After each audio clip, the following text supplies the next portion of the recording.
की परीक्षा ले रहा है।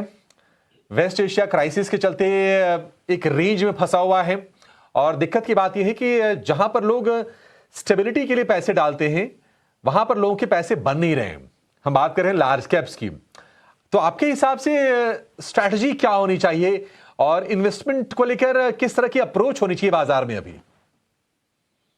देखिए, हर समय जैसे आपने कहा मार्केट हमको पेशेंस सिखाता है और धीरे धीरे ओवर टाइम हमें इतना भी समझ में आता है कि कई फंडामेंटल फैक्टर्स लॉन्ग टर्म में बेयर आउट हो जाते हैं। मेरा मतलब ये इससे है कि जब हम स्टेबिलिटी की बात करते हैं तो यहाँ पर मौजूदा मैं कहूँगा फंडामेंटल डिसएग्रीमेंट मेरा उस बात से है कि मार्केट कभी स्टेबल नहीं रहता, मगर इसको लेके हमें उसको एक अपॉर्चुनिटी की तरह से लेना है, क्योंकि मार्केट जैसे कि वॉरेन बफेट बताते हैं हमको मैनिक होता है। वो हर समय हर कोई इशू को लेके, हर समय कोई सिचुएशन को लेके वोलेटाइल बनता है, न्यूरोटिक बनता है।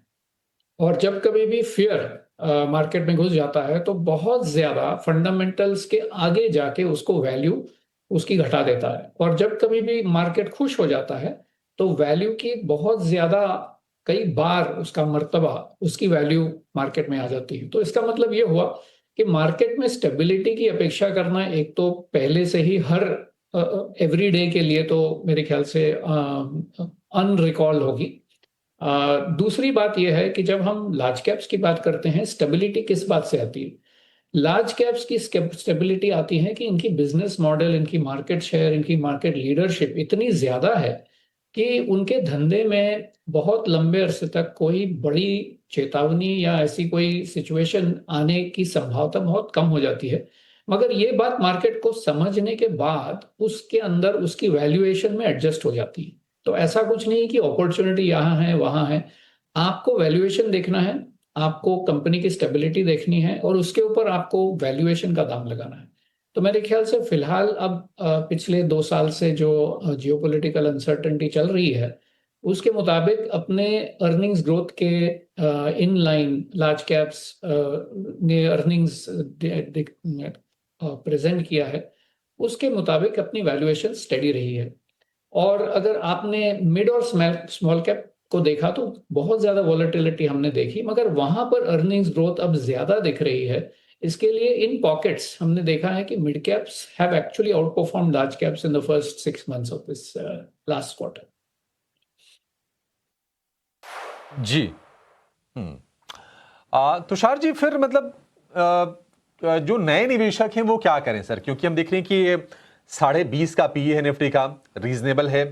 अर्निंग जो निकल के आई है क्वार्टर 1 की वो भी अच्छी रही है, ठीक ठाक रही है। फंड फ्लोज थोड़े से बेहतर होते नजर आ रहे हैं। तो क्या सही वक्त है? क्योंकि देर सवेर ये वेस्ट एशिया क्राइसिस का अंत तो होना ही होना है।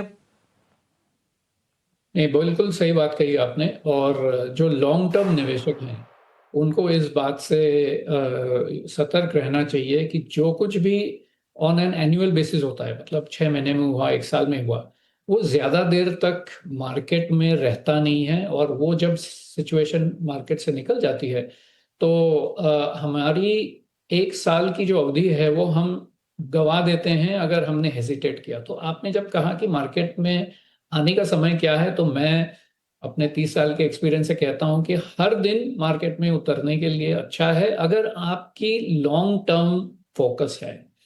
अगर लॉन्ग टर्म की डेफिनेशन की जाए तो बिल्कुल एटलीस्ट 7 साल से ऊपर, 10, 15 या 20, जो कोई भी आपको समय आपके गोल्स को रीच करने के लिए लगने वाले हैं, अगर वो फोकस रखें तो मेरे ख्याल से कोई भी दिन अगर आप एंटर करेंगे तो आपकी कंपाउंडिंग इक्विटी मार्केट्स इस अरसे कर 7, 10, 15 या 20 साल में आपको डिलीवर कर ही देता है।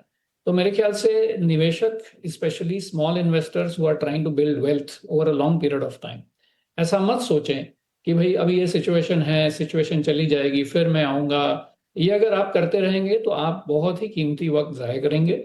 और मेरे ख्याल से फाइनेंशियल प्लान जब बनेगा तो आपकी जो इक्विटी की एलोकेशन होगी वो बिल्कुल लॉन्ग टर्म के लिए होनी चाहिए, क्योंकि इंटरिम में आप कुछ भी नहीं कह सकते कि अगर ये होगा या ना होगा। अगर आपने जैसे कहा ये मिड ईस्ट की सिचुएशन अगर पीछे भी रह गई और सॉल्व भी हो गई तो और कुछ आ जाएगा।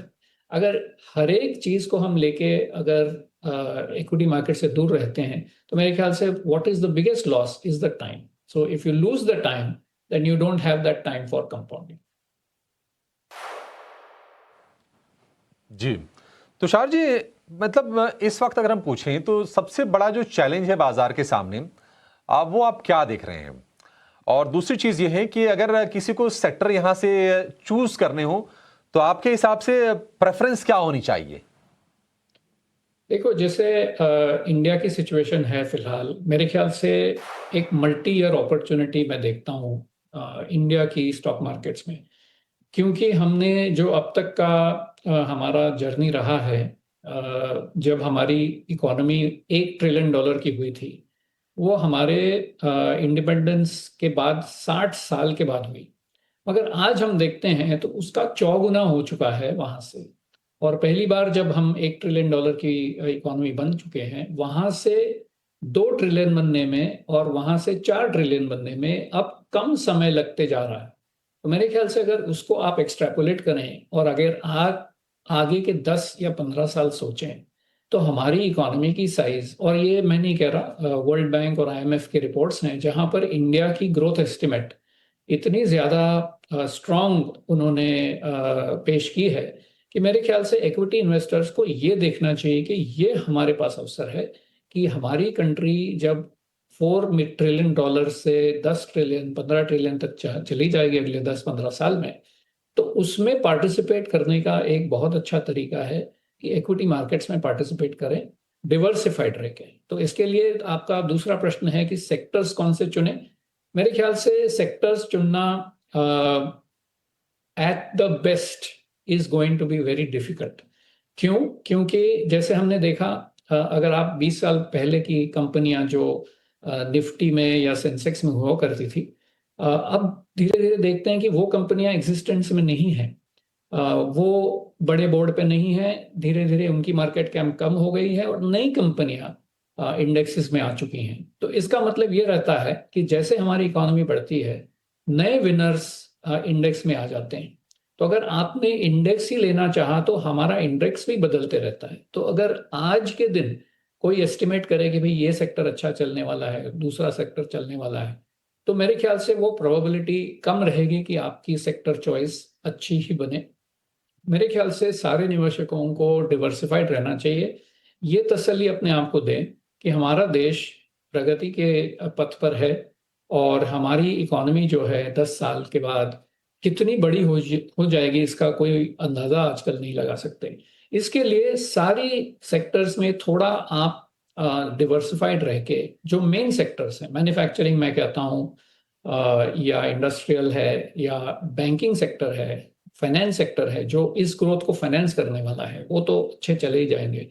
तो ये कोर सेक्टर्स जो है उसमें भी अगर आप थोड़ा सा ओवरवेट रहें, मैंने जैसे कहा फाइनेंशियल्स, इंडस्ट्रियल्स, मैन्युफैक्चरिंग या कोई प्रोसेस इंडस्ट्रीज हैं, बिकॉज हमारी मैन्युफैक्चरिंग बेस अब बढ़ने वाले हैं यहाँ से. और जैसे कि हम डेमोग्राफी देखेंगे तो कंजम्पशन और डिस्क्रिशनरी कंजम्पशन, मेरे ख्याल से ये सारी सेक्टर्स अगर आप चुन के अपना पोर्टफोलियो बना लें, मेरे ख्याल से over the time of 5-10 years you will be in a good position.